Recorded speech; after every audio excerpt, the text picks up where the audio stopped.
कौन से जिहादी से पूछे। हमें युद्ध करना है उनसे जिन्होंने हमारा मन सरोवर छीन लिया हमसे। हमें युद्ध करना है उनसे जो हमारे मुल्क को तोड़ना चाहते हैं। हमें युद्ध करना है उनसे जो हमारी संस्कृति को खराब करना चाहते हैं। हमें युद्ध करना है उनसे जो हमारे भाइयों को सड़क, रोजगार और घर और दवाई जैसी फैसिलिटी पहाड़ में नहीं देते और वो लोग परेशान होकर अपने कुछ छोड़ के यहाँ आते अपने खेत खलियान छोड़ देते। हमें युद्ध करना हो उन लोगों से। मेरा सवाल इस वक्त हम भीम आर्मी के छात्र संगठन कार्यालय पर मौजूद हैं। यहाँ पर हमारे साथ भीम आर्मी के छात्र संगठन के प्रदेश अध्यक्ष यहाँ पर हमारे साथ बात करने के लिए मौजूद है। बात करेंगे एक सनातन धर्म से जुड़ी एक वीडियो काफी वायरल हो रही है जो कि कोर कॉलेज में बोली गई है लव जिहाद एंड लैंड जिहाद को लेकर। वह वीडियो काफी वायरल हो रही है। चलिए उसको लेकर इनसे बात करते हैं कि उस वीडियो में ऐसा क्या है और क्या प्रतिक्रिया इनकी उस वीडियो को लेकर है। सबसे पहले तो आपका बहुत बहुत धन्यवाद। उस वीडियो में मैंने देखा, मुझे बहुत आश्चर्यजनक लगा कि देखो सब लोग भारत में रहते हैं और हमें डेमोक्रेटिक कंट्री में रहते हैं तो हमें हमारा संविधान आज़ादी देता है अपने धर्म का प्रचार प्रसार करने के लिए। तो वहाँ पे एक सनातन मंथन धर्म हुआ है जिसमें कि ये होना चाहिए कि हमें अपना रिलीजियस कैसे आगे बढ़ाना चाहिए, हमारे रिलीजियस में क्या कमी उनको दूर करना चाहिए, हमें सब लोगों को प्रेरित करना चाहिए। गीता को, जो हमारी संबंधित किताबें हैं धार्मिक, उनको पढ़ना चाहिए, उच्चारण करना चाहिए, मंत्र याद करने चाहिए। लेकिन वहाँ ऐसी कोई बात नहीं हुई। वहाँ पर जो भी बात हुई है कि लैंड जिहाद, ये जिहाद, वो जिहाद, एक विशेष समुदाय को लेके कि उस जिहाद को मारेंगे, ये करेंगे, इस तरह का वीडियो वायरल हो रहा है। तो वहाँ पे एक स्वामी दर्शन भारती जी हैं, उन्होंने ये सब बातें की हैं। तो मैं ये कॉलेज प्रशासन से पूछना चाहता हूँ, वहाँ बच्चों को आप जो एडमिशन दे रहे हैं और अच्छा एक उनका भविष्य बनाने की बात करना चाह रहे हैं वहाँ पे, या एक उनको गृह युद्ध की तरफ लेके जाना चाह रहे हैं, ये है मेरा सवाल। और अगर इस तरह के कॉलेजों में मंथन होंगे तो फिर जो हमारे अच्छे अच्छे आश्रम हैं या मठ हैं, ये काहे के लिए है? वहाँ पे उनको उन लोगों को बुलाओ, उनको धार्मिक ज्ञान दो, जो सीता माता ने किया उनके बारे में बताओ, जो राम जी ने किया उनके बारे में बताओ, जो उन्होंने पेन लिया अपने धर्म के लिए उनके बारे में बताओ।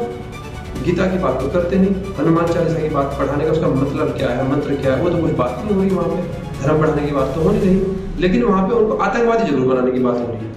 मेरा सवाल ये है। तो जो सनातन धर्म के लोग हैं उनसे क्या अपील करना चाहेंगे, जो कॉलेज का प्रशासन है उससे क्या कहना चाहेंगे आप? सनातन धर्म के लोगों से मैं ये अपील करना चाहूँगा, जो सच्चे सनातनी हमारे भाई हैं, कि वो जो इस तरह की संसदों में आके मारकाट की बात कर रहे हैं, उनका बैकग्राउंड जांचें, उनका देखें वो क्या है, किस तरह है। कहीं वो सनातन के भेष में आतंकवादी तो नहीं है, वो कहीं यहूदी तो नहीं है, वो हमारे देश में हिंदू मुस्लिम का झगड़ा तो नहीं कराना चाहते। क्योंकि अभी एक रिसेंट मामला आया है, और मामला क्या है कि एक ऋषिकेश में कोई नाम था, पहले वो मुस्लिम नाम से रहता था, फिर वो हिंदू नाम रख लिया, सनातनी बन गया और उसको पुलिस ने पकड़ के जेल में भेजा गया। उसकी सारी गतिविधियाँ संदिग्ध थी।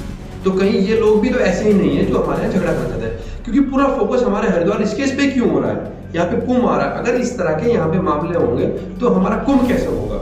अगर कुंभ अच्छा नहीं होगा तो फिर यहाँ पे लोगों के रोजगार कैसे होंगे? कुंभ से हमारे बहुत लोगों का रोजगार जुड़ा हुआ है, हिंदू भाइयों का। ये क्या करते हैं उसको, जिससे कि वो सारे लोग ना आ पाए, पहले इस तरह की घटनाएं शुरू कर देते हैं। लोग डर जाते हैं कि भाई वहाँ पे तो कुछ भी घटना हो जाएगी। जैसे अब से बहुत साल पहले एक कुंभ हुआ था, कुंभ में कि बम बनाते हुए पकड़े गए, वो अब वो लोग निर्दोष साबित हो रहे हैं, तो लोग आए नहीं कुंभ में। तो ये हमारे प्रदेश की, हमारे जिले की, हमारे प्रशासन की नाक के नीचे उसकी छवि को धुंधली करने का कार्य किया जा रहा है। हम चाहते हैं इस पर रोक लगे। जो प्रशासन है, प्रशासन से और सरकार से क्या अपील करना चाहेंगे आप इस वीडियो को लेकर? जिस तरीके से एक तनावपूर्ण माहौल बना हुआ है, उसको लेकर क्या कहना चाहेंगे? हम शासन प्रशासन से कहना चाहेंगे, इन पे ऐसे लोगों पे तुरंत बैन लगाया जाए, इन पे मुकदमे लिखे जाए, और जो भी जिस धर्म का धार्मिक प्रचारक है और प्रचार करता है, बहुत अच्छी बात है। किसी भी धर्म में मारकाट की बात नहीं सिखाई जाती। हिंदू हो, मुस्लिम हो, सिख हो, ईसाई हो, किसी धर्म में नहीं सिखाई जाती। अगर मैं तो ये कहता हूँ कि ये लोग ढंग से अपना धर्म पढ़ ले, जो भी, चाहे मैं हूँ, मुसलमान हूँ या ईसाई हो, सिख हो, कोई भी हो, वो मारकाट की या गलत बात कर ही नहीं सकता। हर धर्म में इंसाफ सिखाया गया है। जहाँ इंसाफ नहीं होगा वहाँ धर्म ही नहीं होगा। एक बारी हमारे दर्शकों को ये बताएं, मामला क्या था पूरा, और उस वीडियो में ऐसा क्या बोला गया था? उस मामला यही है, मैं वो आपको वीडियो ही दिखा देता हूँ। 1 सेकंड में 29-30 सेकंड की वीडियो तो हम दर्शकों को दिखाएंगे ही, लेकिन वीडियो से अलग बताएं आप हमारे दर्शकों को कि उस वीडियो में ऐसा क्या था और किस चीज को लेकर मुस्लिम समुदाय और ये जो आपके लोग आपके हैं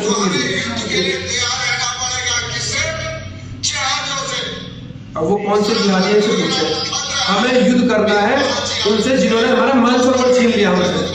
हमें युद्ध करना है उनसे जो हमारे मुल्क को तोड़ना चाहते हैं। हमें युद्ध करना है उनसे जो हमारी संस्कृति को खराब करना चाहते हैं। हमें युद्ध करना है उनसे जो हमारे भाइयों को सड़क, रोजगार और घर और दवाई जैसी फैसिलिटी पहाड़ में नहीं देते और वो लोग परेशान होकर अपने बीवी बच्चों को छोड़ के यहाँ आते, अपने खेल खलियान छोड़ जाते हैं। हमें युद्ध करना हो उन लोगों से। मेरा सवाल ये है, अगर ये चीजें नहीं रुकती हैं, अगला कदम आपका क्या रहने वाला है? अगला कदम हमारा ये है, अगर कॉलेज प्रशासन इस पे एक्शन नहीं लेता और जिन लोगों ने ये वहाँ पे ऑर्गेनाइज कराया उनको वहाँ से निकालता नहीं, तो हम एक बहुत बड़ा धरना करेंगे और अपनी आवाज़ सरकार तक और अच्छे हमारे जितने साथी हैं उन तक पहुँचाएंगे। जो हमारे भाई हिंदू लोग साथी हैं उनको जलील किया जा रहा है ये सब करके। जब मेरे नॉन मुस्लिम दोस्त मेरे साथ बैठते हैं तो मजाक लेते हैं कि देखो साला पापा पागल हो गया, ऐसे बोलते हैं सीधा सीधा। हम जब बैठते हैं करनी है नशे के खिलाफ, हमें जंग करनी है बेरोजगारी के खिलाफ, हमें जंग करनी है ऐसे एलिमेंट्स को हटाने के जो हमारे यहाँ हिंदू मुस्लिम पहाड़ीवाद प्लेनवाद करते हैं उन्हें हटाने के खिलाफ, हमें जंग करनी है अपने देश के अंदर रोजगार लाने के लिए, हमें जंग करनी है गरीबी को मिटाने के लिए। आपने पहले भी बताया था कोर कॉलेज को लेकर एक पहले भी वीडियो वायरल हुई थी जिसमें एक छात्र को पीटते हुए बच्चे नजर आए थे, बाहर के जो लड़के थे उन्होंने स्कूल जो यूनिवर्सिटी के छात्र थे उनको पीटते हुए दिख रहे थे। वो उसमें उस टाइम भी आपने नशे को लेकर बोला था, नशे को लेकर क्या कहना चाहेंगे? ये नशे को लेकर ये भी एक नशा है, ये धर्म का नशा है, चाहे उसमें कोई हिंदू चाहे कोई मुस्लिम। इस नशे से हमारे मुल्क का नाश हो जाएगा। आजकल स्मैक कितना बिक रहा है, आजकल चरस कितना बिक रहा है, दारू इतनी बिक रही है। ऋषिकेश में जाओ, लक्ष्मण झूला रोड जो है वहाँ पे दारू के ठेके, बाबा जी कुछ बोलते नहीं, क्या मिल रहा होगा ना, कमीशन मिल रहा होगा, बहुत सारी जगह है। आप हरिद्वार में चले जाओ, मिल रहा होगा। हम कहते रहे कि नशे को रोकना है, नशा रुक कहाँ रहा है? नशा तो खूब बिक रहा है, इसके लिए कोई आवाज नहीं उठा रहा है। ये सारा जो क्राइम हो रहा है नशे के लिए, देखो जब नशा खत्म हो जाएगा तो हमारी बुद्धि सोचने की समझने की शक्ति आ जाएगी। जब तक ये नशा दिमाग में रहेगा तो सोचने समझने की शक्ति ही नहीं है, तो हम जानवर की तरह काम कर रहे हैं, एक दूसरे को मार रहे हैं, एक दूसरे को इल्जाम लगा रहे हैं, अपने की दिमाग चाप रहे हैं। तो ये किसकी मिलीभगत से चल रहा है सारा काम? ये पूरा का पूरा सरकार की मिलीभगत से चल रहा है। सरकार चाहती है लोग नशे में उलझे रहे हैं, चाहे वो धर्म का नशा हो, चाहे वो पीने का नशा हो, चाहे वो स्मैक का नशा हो, कोई भी नशा हो, चाहे जात बिरादरी का नशा हो, जिससे कि तुम अपनी राजनीतिक रोटियां सेकते रहे। बस अभी डीजल महंगा हो गया, पेट्रोल महंगा हो गया, गैस महंगा हो गया, कोई बोलता ही नहीं क्योंकि नशे में है ना हम लोग। सरकार न चली जाए, सरकार को बचाने के लिए नशे में बोलते ही नहीं। क्या स्वामी जी बोलते हैं कभी? लेकिन धामी जी को जब भी वो बयान देते हैं उसमें उनका नशे को लेकर कोई ना कोई प्रतिक्रिया जरूर रहती है, वो नशे के खिलाफ रहते हैं। तो फिर ये कैसे हो सकता है कि ये सरकार की मिलीभगत से चल रहा है? करनी और तकनीक में फर्क होता है। स्वामी जी कहते हैं करते लोग। एक बात बताए, 250 ग्राम वाले पकड़े जाते हैं। अरे जो इनके अब्बा जान है, जो बड़े लोग हैं, वो क्यों नहीं पकड़े जा रहे हैं? आप देहरादून का हाल देख लीजिए। कल देहरादून में उत्तरांचल यूनिवर्सिटी के सामने तमाम बच्चे नशे में थे, पुलिस को वहाँ पे कार्रवाई करनी पड़ी।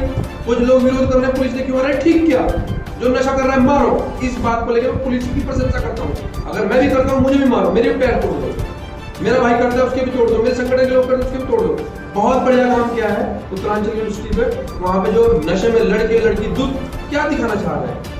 जो देहरादून का इतना माहौल खराब हो गया, आप देखना आने वाले 4-5 साल में क्या होगा। हमारे यहाँ जो एक एजुकेशन हब है ना, उसको नशे का हब कहना शुरू कर देंगे, लोग अपने बच्चों को वहाँ भेजना बंद कर देंगे पढ़ाई। चलिए, अब देखने वाली बात यही होगी कि शासन प्रशासन इस पर क्या कार्यवाही करते हैं, क्या कदम इस पे आगे उठने वाला है। देखते रहें CTV न्यूज। मैं मुस्कान राजपूत, हरिद्वार।